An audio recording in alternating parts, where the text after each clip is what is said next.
As we begin, we pay homage to the incomparable Gurley Mcurley, an icon who has left an indelible mark in our hearts. Gurley Mcurley, a name that resonates in our ears, a character that aligns with our sense of humour, and a persona that has taunted and delighted us in equal parts. Known for his signature wit and easy charm, Gurley Mcurley has been an essential piece of our comedic journey. He was the maestro of jest, the king of gags, and the prince of pranks. His humour, like a rich tapestry of laughter, was spun with threads of irony, satire, and pure silliness. Suddenly the loudspeaker crackles to life, an announcer's voice echoing through the area. "Could everyone run down the road after Miss Belle Pum as her pants are blowing off?"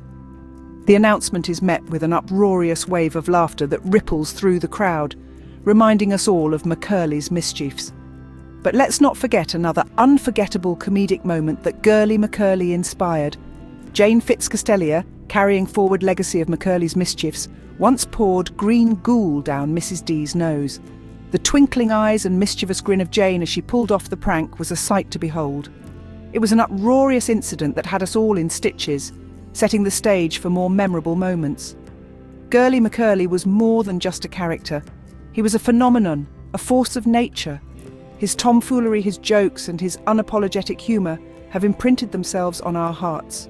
We laughed with him, we cried with him, and we welcomed the joy he brought into our lives. He had a unique knack for connecting with us on a personal level, making us laugh at life's absurdity, and reminding us that humour is a powerful bond. His spirit was infectious, his laughter catching, and his legacy enduring. Even in his absence, Gurley Mcurley's spirit persists, influencing us and the content we create. His humour continues to inspire us, his wit keeps us sharp, and his legacy propels us to create content that is entertaining, engaging, and most importantly, funny. As we move forward, we carry within us the spirit of Gurley Mcurley, a beacon of laughter and joy in our hearts. In honouring Gurley Mcurley today, we acknowledge his contributions, reminisce his antics, and celebrate the joy he brought into our lives. Gurley Mcurley, you will always be missed, but your spirit endures in the laughter you've left behind. Now, we're going to dive deep into the preparation of a delightful and nourishing dish: roasted cauliflower steaks with chimichurri sauce. This culinary delight might just make your taste buds feel like they've been invited to a gourmet dance party. Here's the step-by-step breakdown. Ingredients: 1. 2 large cauliflower heads. 2. 6 tablespoons of olive oil. 3. 1 teaspoon of smoked paprika. 4. Half a teaspoon of garlic powder. 5. Half a teaspoon of ground cumin. 6. Salt and black pepper to taste. 7. 2 tablespoons of red wine vinegar. 8. 1 minced garlic clove. 9. 2 tablespoons of finely chopped fresh parsley. 10. 1 tablespoon of finely chopped fresh coriander. 11. Half a teaspoon of chili flakes. Method. Let's begin with turning 2 large cauliflower heads into 4 thick steaks each. Yes, you heard it right. We're innovatively converting cauliflower into steaks. Beef, you're getting a run for your money. Now, brush both sides of the cauliflower steaks with 3 tablespoons of olive oil. To add a burst of flavours, season them with smoked paprika, garlic powder, ground cumin, salt and pepper. Time to roast. Preheat your oven to 220 degrees Celsius and place the steaks on a lined baking tray. Roast for 20 to 25 minutes, flipping them once they're halfway done until they're golden brown and tender. While the cauliflower steaks are getting beautifully roasted, prepare the chimichurri sauce. Combine 4 tablespoons of olive oil, red wine vinegar, minced garlic, chopped parsley, chopped coriander, and chili flakes in a small bowl. Add salt and pepper to enhance the taste. Once your cauliflower steaks have achieved the perfect roast, serve them on a platter and elegantly drizzle the chimichurri sauce over them. As a finishing touch, sprinkle toasted almond or pumpkin seeds over the cauliflower before serving for an additional crunch. You now have a delectable, meat-free alternative to a traditional steak dinner. Remember, this is a judgment-free zone. If you want to enjoy your cauliflower steak with your hands, we're all for it. After all, food enjoyment knows boundaries. So there you have it, a delicious, wholesome meal that's sure to satiate your hunger and make your taste buds rejoice. Halfway through our spectacle, we acquaint you with an extraordinary family, commencing with the matriarch, Ms. Belle Pum. Now, Ms. Belle Pum is far from your run-of-the-mill persona. She's a hurricane of unpredictability, a cyclone of jest, and let's just put it out there. Her pants possess this uncanny knack of detaching themselves, instigating quite the spectacle as bewildered folks chase them down the streets. But this is just a common occurrence in the exhilarating world of Miss Belle Pum. She has this enchanting laughter that rumbles like a brook, and at the same time, she's as sly as a fox, always ready with a clever trick up her sleeve. The saga continues with her sibling, Howve, and her brood. To label them as unique would be a gross understatement.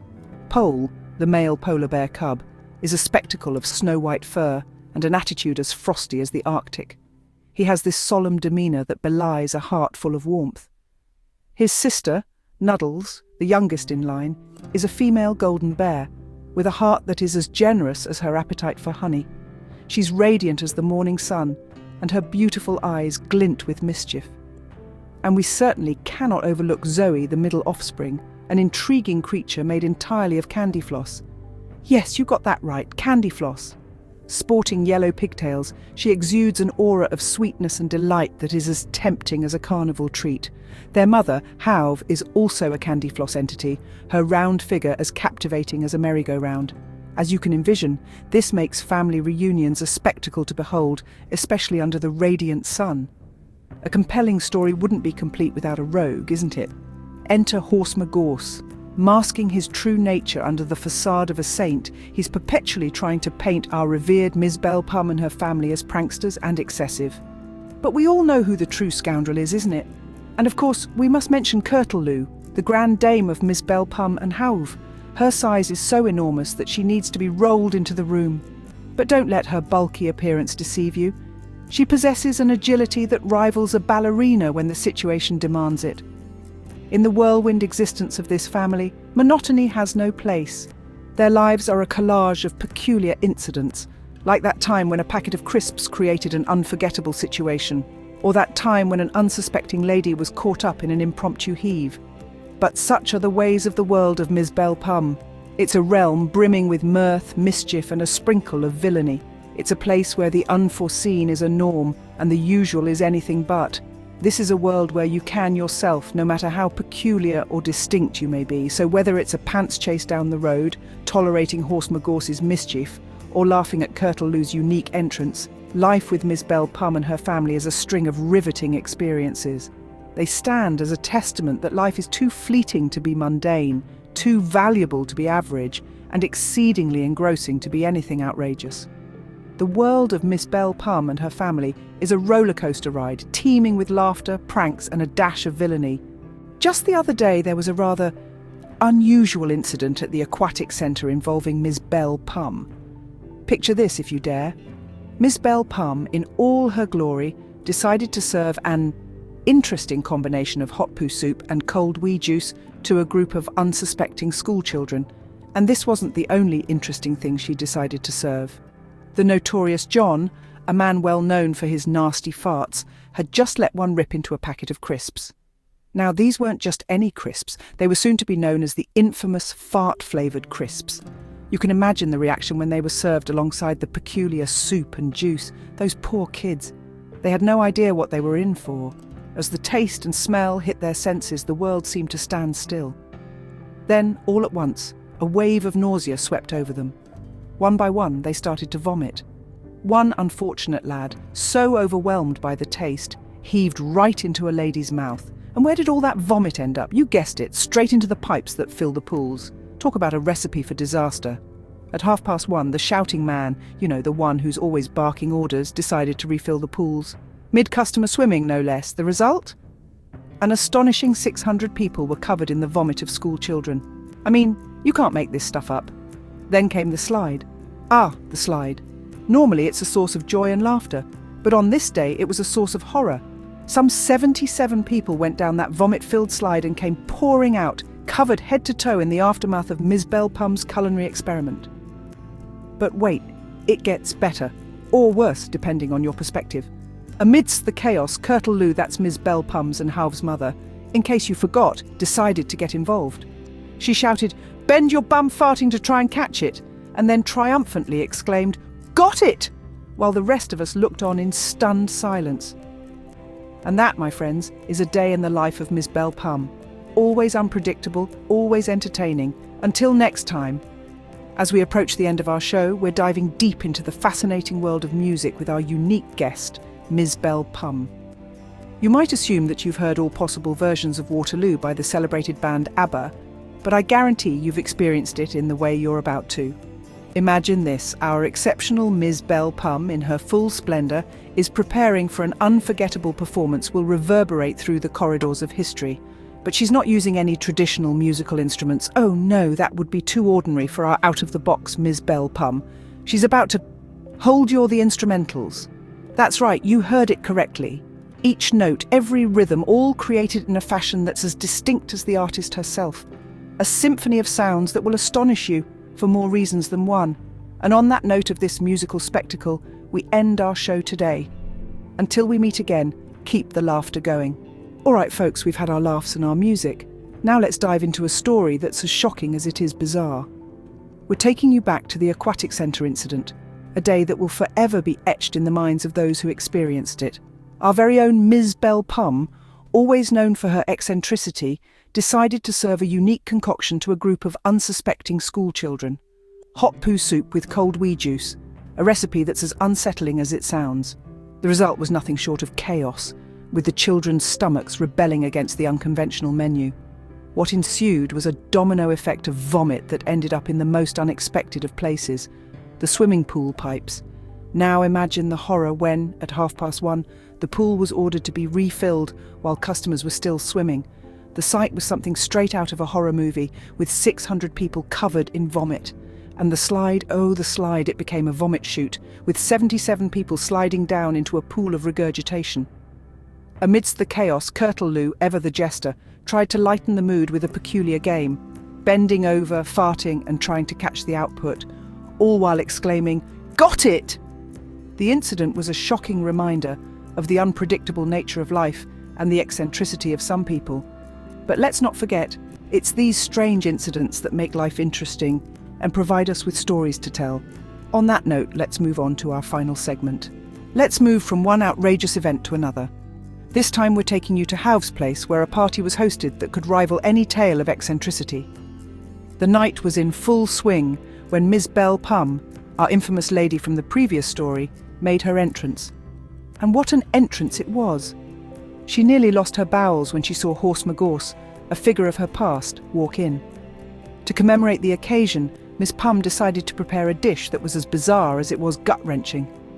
She gathered 3 of her sheep friends, notorious for their upset stomachs, and used their vomit as soup base. Their saliva was used as water substitute, and their diarrhea was whipped up as a special chocolate sauce for ice cream, which, brace yourselves, was made out of semen. This unique menu was served to all 300 guests at the party. The result was an outbreak of sickness that could put any plague to shame.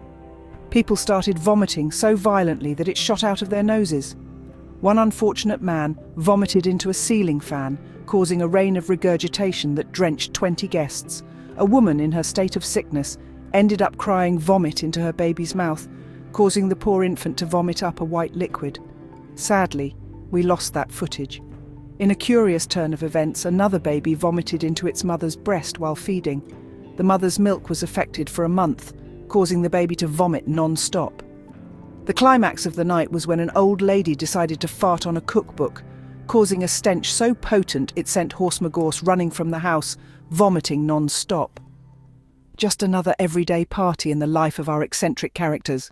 From the unforgettable party at Howve's place, let's turn the wheel of time to another bizarre incident, featuring our very own Ms. Belle Pum.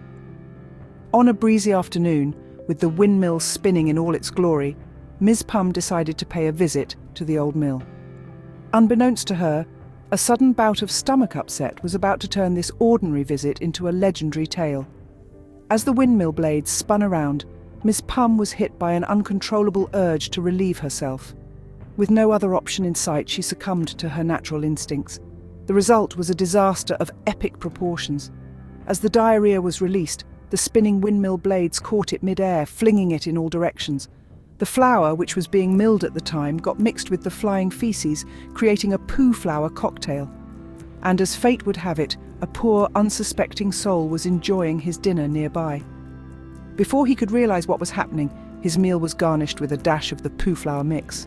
The horrified man could only stare at his plate, his appetite lost for the day, if not for a lifetime. His dinner that night will forever be remembered as the unfortunate casualty of the Windmill disaster. We hope you're not eating while watching this. If you are, our deepest apologies for ruining your meal. Let's pause for a moment from these unforgettable tales to appreciate the charm and quirks of our protagonist, Miss Belle Pum. We present a poetic tribute to the lady whose bizarre antics have kept us entertained throughout this video. In a quaint little town lived Miss Belle Pum, known for her charm and a heart so humdrum. Her laughter was sweet, her smile was bright, but clumsy was she from morning to night. Giggles and gasps she left in her wake. One could only wonder, how much can one take? From the Cauliflower Steaks to the Aquatic Centre, each incident a testament to her adventurous venture. But oh, the smell of her, you inquire. A curious blend likely to inspire. Cabbage and vomit, a peculiar scent, a lingering trace wherever she went. From the Windmill disaster to the Poo-Flour mishap, her escapades, a never-ending claptrap. But here's to Miss Pum for keeping us on our toes. In the next scene, who knows where her journey goes? Let's take a detour from our poetic tribute to Miss Belle Pum to delve into one of her most notorious exploits. Remember MgGorse, the pompous character who dared to upstage our dear Miss Pum? Oh, how she got her sweet revenge. As the crowd settled, MgGorse, in all his grandeur, made a flamboyant entrance. The sight was too much for Miss Belle Pum to bear. The rage that was simmering inside her reached a boiling point, and she decided to take matters into her own hands. She let the pigs vomit into a pot and served it as soup. As if that wasn't enough, she allowed the pigs to pee into glasses, serving it as a refreshing beverage. But the pièce de résistance was when she allowed the pigs to defecate onto plates, deceptively served as a delightful chocolate pudding. The result was as ghastly as you could imagine. The guests were so sick, they vomited out their ears, making a horrifying sound that echoed through the halls.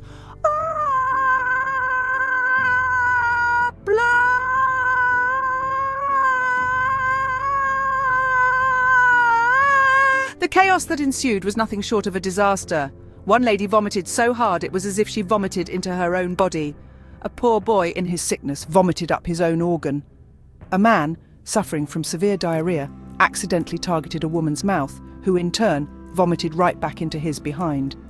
This revolting cycle continued for a good 20 minutes, until one of the guests tragically succumbed to the sickness.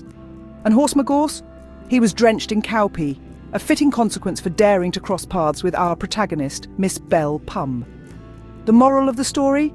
Never underestimate the wrath of a woman scorned.